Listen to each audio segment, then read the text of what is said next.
بسم اللہ الرحمن الرحیم۔ کھانے میں برکت۔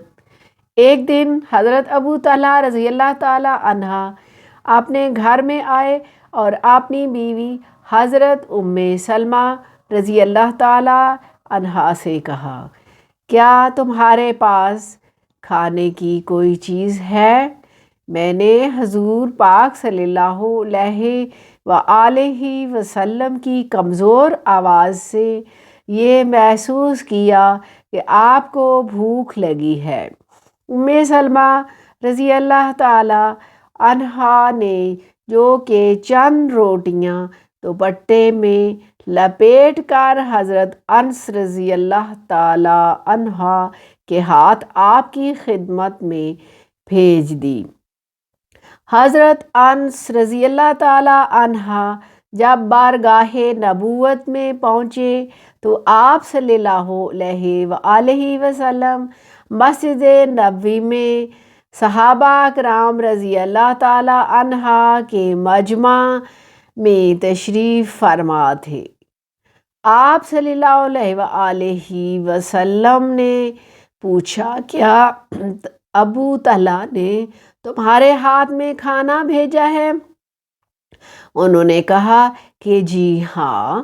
یہ سن کر آپ اپنے اصحاب کے ساتھ اٹھے اور حضرت ابو طلحہ رضی اللہ تعالیٰ عنہ کے مکان پر تشریف لائے۔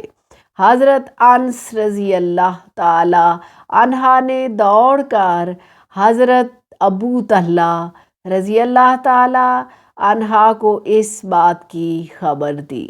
انہوں نے بی بی ام سلمہ سے کہا کہ حضور پاک صلی اللہ علیہ وآلہ وسلم ایک جماعت کے ساتھ ہمارے گھر پر تشریف لا رہے ہیں۔ حضرت ابو طلحہ رضی اللہ تعالیٰ عنہ نے مکان سے نکلے اور نکل کر نہایت ہی گرم جوشی کے ساتھ آپ صلی اللہ علیہ وسلم کا استقبال کیا۔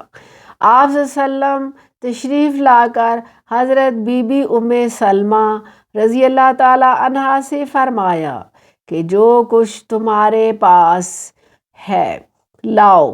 انہوں نے وہی چند روٹیاں پیش کر دی جن کو حضرت انس رضی اللہ تعالیٰ عنہ کے ہاتھ بارگاہ رسالت میں بھیجا تھا۔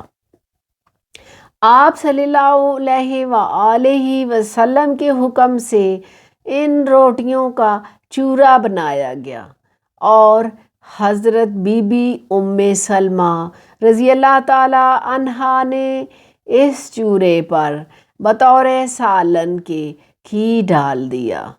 ان چند روٹیوں میں آپ کے معجزانہ تصرفات سے اس قدر برکت ہوئی کہ آپ 10 آدمیوں کو مکان کے اندر بلا بلا کر کھلاتے رہے اور وہ لوگ خوب شکم سیر ہو کر کھاتے اور جاتے رہے، یہاں تک کہ 70 یا 80 آدمیوں نے خوب شکم سیر ہو کر کھا لیا۔